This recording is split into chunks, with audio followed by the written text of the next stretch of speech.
Finalizamos esta clase con una mirada al cristianismo del siglo pasado, siglo XX. Hemos visto cómo varias vertientes salen de la Reforma. El nuevo concepto de libertad va a dar a luz bastantes formas de cristianismo, el secularismo y demás. Y una de las eh, formas que va a tomar la teología en el cristianismo contemporáneo, el que tienen allí en esa foto es Rudolf Bultmann, ¿sí?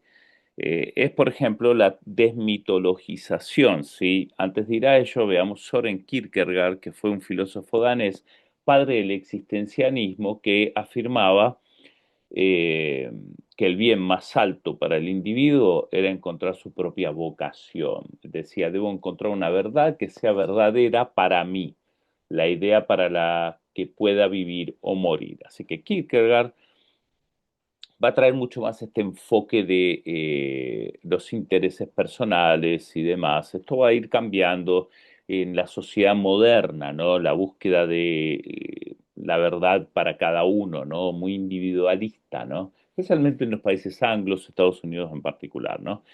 Buchmann va a ser un teólogo alemán, producto también de los movimientos, las ideologías de los siglos pasados, ¿no? El racionalismo y demás, va a crear este sistema conocido como desmitologización, como la entiende Bullman, influenciado por la filosofía existencialista, pretende revalorizar la que considera auténtica intención del mito, es decir, su hablar de la existencia del hombre. Eh, este es el aspecto positivo. Entonces, Kierkegaard, en cierta manera, nutre la idea de Bullmann en el sentido de que el mito fue más que nada creado para nutrir la existencia del hombre. Negativamente, eh, es la de una crítica de la imagen mítica del mundo, en cuanto que está oculta la verdadera intención de aquel. Esa forma de ver las cosas propia de la apocalíptica y la tradición judía se influyó, añade Bullmann, en la presentación del mensaje neotestamentario, por lo que se refiere en concreto a la presentación de la persona de Jesús.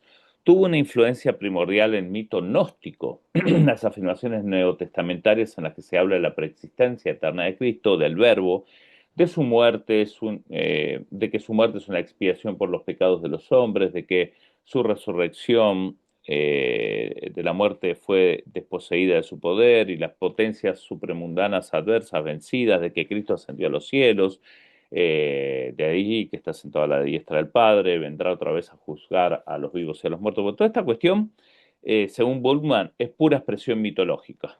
O sea, todo lo del cristianismo, lo que se vinieron, las doctrinas, las ideas, las prácticas que se sostuvieron en la historia, para Bullmann es mito. ¿Sí? La idea de Bullmann, en cierta manera, al transmitir o trasladar, mejor dicho, este existencialismo negativista a la teología, ¿sí? Es decir, que el ser humano vive una vida natural. De vuelta, estas ideas naturalistas también influencian a Bullmann, racionalistas de los siglos anteriores, vive una vida natural. Entonces, se crea muchas veces el mito para someter poblaciones, ¿no? Cuando hay algo mitológico y le agrega uno el aspecto sobrenatural a cualquier tipo de narrativa, ¿sí?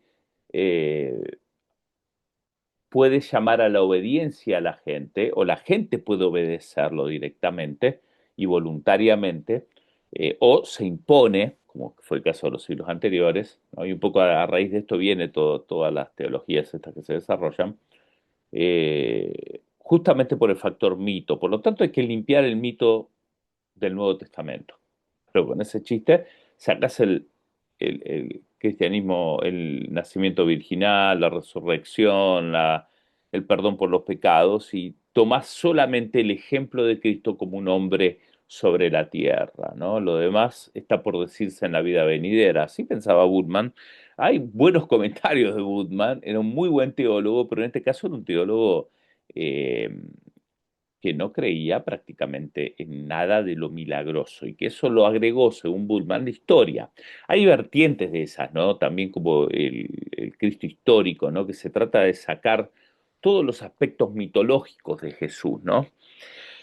Eh, como agregados por la Iglesia en los primeros siglos, ¿m? Y especialmente por el gnosticismo. Así que bueno, todo esto requiere un buen análisis de historia de la Iglesia uno, pero esta vertiente teológica surge a finales del siglo XIX, principios del siglo XX. Otra de las vertientes teológicas, la teología de la liberación, que surge a raíz de Vaticano II, y va a tener proponentes muy conocidos como el católico peruano sacerdote Gustavo Gutiérrez Merino, Rubén Alves, presbiteriano brasilero, por mencionar uno de cada bando. La teología de la liberación tiene tintes marxistas, ¿no? Para muchos, porque habla de la praxis, habla de la opción preferencial por los pobres, ¿no? De la liberación sistemática, no tiene que ver con sistémica, disculpen, no tiene que ver con liberación espiritual, es la liberación sistema, el pecado sistémico, ¿sí? Pecado nacional, sistémico. Entonces hay que ir en contra de eso y no es solamente darle ayuda al pobre, sino ponerse en los zapatos del pobre y ser uno con ellos, como hizo Cristo. La encarnación para ellos tiene un centro, un eje principal en la teología, ¿sí? Así que aquí tienen bastantes aspectos. La salvación, de hecho, no puede darse si no hay liberación económica, por ejemplo, política. Han llegado, algunos no están de acuerdo en esta teología porque ha llegado incluso a la toma de armas, ¿no? Porque si hay que liberarse de las políticas opresoras, como hay algunos pensadores actuales que dicen, bueno, si ciertos países necesitan liberarse de modelos políticos opresores que no dan el brazo a torcer, bueno, pues habrá que llegar hay que crear una revolución y si es necesario tomar armas, ¿no? El pueblo tiene que hacerlo. Bien. Así que por acá va la cuestión de la teología de la liberación. Fundamentalismo también es otra reacción un poco a todos los movimientos filosóficos de los siglos anteriores, ¿no? La desmitologización, el racionalismo y demás. Y trata de fundamentar si la fe, establecerla. Entonces sale con los siguientes fundamentos: la inspiración de la Biblia por el Espíritu Santo y la infalibilidad. Acá van a ser esta idea de la infalibilidad de las Escrituras, el nacimiento de Cristo del seno de una virgen, la creencia de que la muerte de Cristo fue una, la resurrección del cuerpo de Jesús, la realidad histórica de los milagros de Jesucristo. Estos son los 5 pilares del fundamentalismo, ¿sí? La neortodoxia con Karl Barth especialmente, ¿sí? Y Emil Brunner, que se diferencia de la ortodoxia antigua. Barth escribe lo que es la dogmática eclesial, ¿sí? Que es una obra prominente de 14 tomos con más de 10.000 páginas. Dios es Dios, pero es Dios para el mundo. Acá se va a ver de vuelta los resultados de Vaticano II, el ayornamiento, un Dios más acercado, ¿no? Al pueblo a través de la teología, es Dios para el mundo. El mundo es mundo, pero es amado por Dios. Dios se encuentra con el mundo en su palabra Jesucristo, ¿sí? La neoortodoxia enseña que la Biblia es un medio de revelación, mientras que la ortodoxia cree que es la revelación. Estas son las diferencias, una diferencia, ¿no? Esto significa, para un teólogo neoortodoxo, la revelación depende de la experiencia. Acá vemos a Kierkegaard, ¿sí?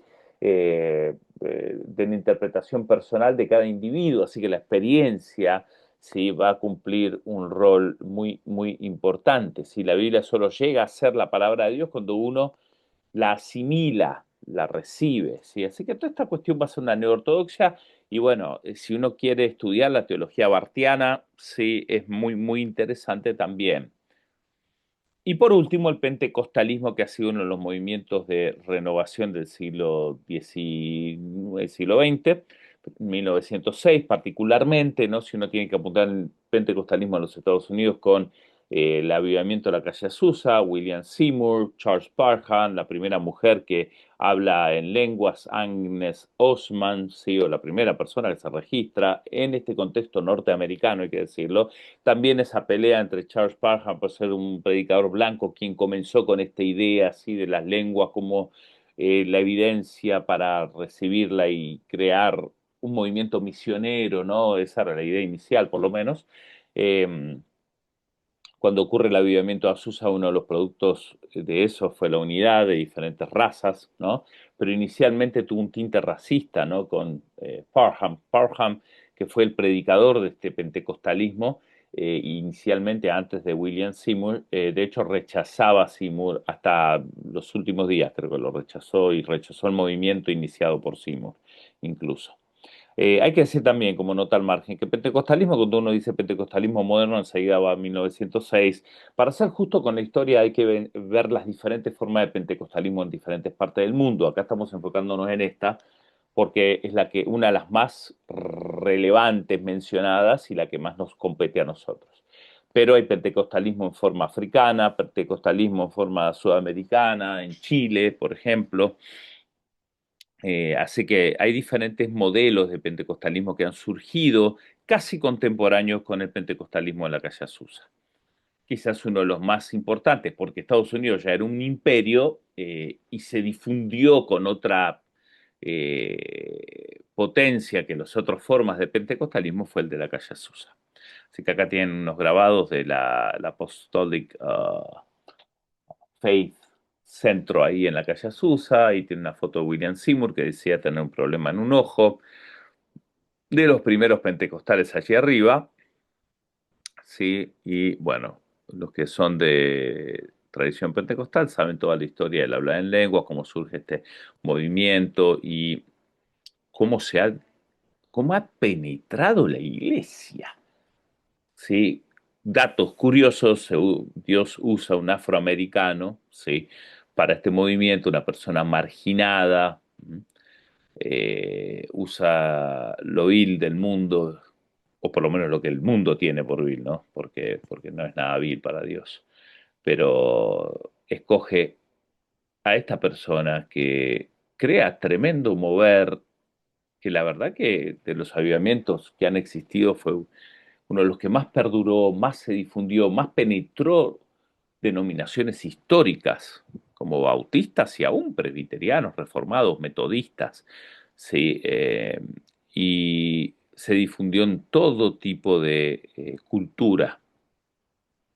Así que ha sido un verdadero movimiento de renovación. Después van a surgir denominaciones como la Asamblea de Dios, la Iglesia Popular, la Iglesia de Dios, los Unitarios y otras denominaciones que se consideran carismáticas o renovadas. También está el movimiento carismático, sí, siglo XX, que tomó justamente esta infiltración del pentecostalismo en diferentes formas de, o en diferentes denominaciones, como mencioné, bautistas, metodistas, episcopales, luteranos, incluso la Iglesia Católica, sí, eh, que va a tomar buena parte del siglo pasado, sí. Y después va a venir un movimiento que se va a catalogar no muy claramente como neopentecostal, que va a acuñarse este término por ahí por 1960, ¿sí? Movimiento carismático también. Así que estos movimientos neopentecostales son aquellos que van a tener una connotación más enfocada en lo que son los milagros, ¿m? Los eventos sobrenaturales, e incluso más adelante en Estados Unidos, toda esta predicación enfocada en la prosperidad, las bendiciones, etcétera, ¿no? Acá está la Iglesia Católica Carismática, parece un culto evangélico, pero ahí atrás tienen al Papa Francisco, sí, cardenales y demás, y es un culto católico carismático, sí. Después de Vaticano II es donde más auge va a tener la renovación carismática, ¿sí? Que tuvo mucha potencia, mucha fuerza en Latinoamérica, ¿sí? Y acá tienen el cristianismo actual, bueno, parte del cristianismo actual, no todo el cristianismo actual es así, ¿no? Pero tienen una foto de lo que es la iglesia en Texas,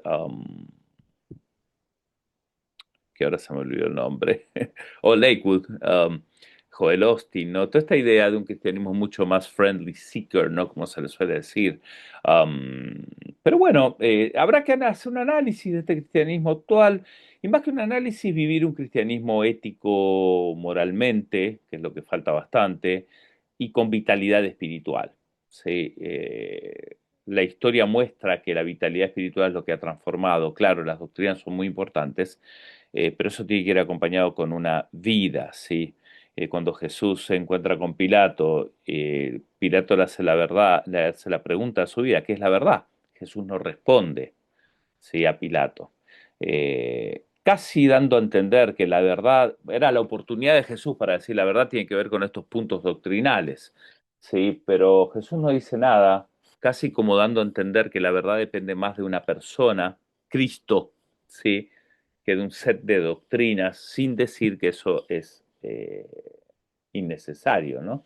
Las doctrinas son tan necesarias como una vida. Cuando se separa estas dos cosas, vienen los problemas en el cristianismo. Así que a evaluar el ecumenismo, el pluralismo, la apologética. Hay gente que todavía insiste con la apologética, pero una apologética contra toda cosa que se mueva en el aire, ¿no?